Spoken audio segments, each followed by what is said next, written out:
who had the more satisfying win yesterday? Would you say it was Jared Goff or Jordan Love? Well, for me, it was definitely Jared Goff, just from the standpoint that he beat the team that, exiled him. That sent them away.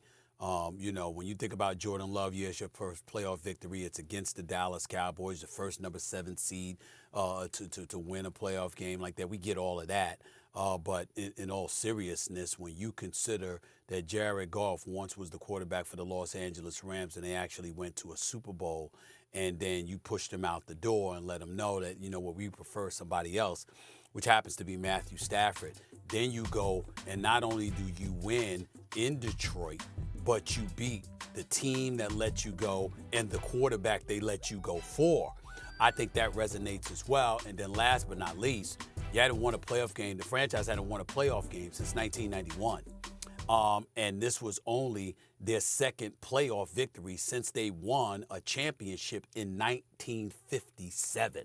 When you consider all of that momentum, you see why 66,300 plus people showed up in that stadium, and it was rocking. It was an electrifying environment, the likes of which we haven't seen, I would say, in the history of the franchise. And because it's football as opposed to basketball or something else, I don't know if there's ever, you could talk to Pontiac Silverdome and some of the great events and things that have taken place there, but I don't know if we've ever seen Detroit like that, like it was last night. Yeah, I agree with you. If you want to say satisfying is Jared Goff, you want to say better win, it would be Jordan Love. But when you say satisfying, considering I got revenge on a team that gave up on me, that didn't believe in me, and rightfully so. It proved out well for the Rams because they got Matthew Stafford and they went to and won a Super Bowl. So they were right to do the move. It still doesn't make it easier for Jared Goff. Breaking up is never easy. There's no easy way to tell someone you want to move on if said person still wants to be in a relationship. Jared Goff didn't want to leave the Rams, Stephen and Dio. He wanted to stay there. And Sean McVay said it could have been handled better. You can't handle a situation. If I want to be somewhere and you move on, what's the easy way to tell me you don't want me anymore, Dio? What's the easier way, Stephen A., for you to tell someone you no longer want to be with them, and I feel that I'll be better off with someone else? So the most satisfying was Jared Goff, absolutely, Stephen A., because he was the number 1 overall draft pick by the Rams. They moved on from him, went to a Super Bowl, and he says, you know what? I'm going to get my revenge today. You might have got that Super Bowl back a couple of years ago, but you won't get one this year because I'm going to make sure you send your tail home. Yeah, I'm going to say, Jared, a couple of things here. So I think, number one, history. It's one of the greatest moments in the history of that organization.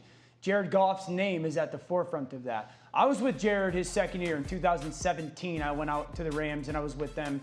And, that was after, falling completely coaching.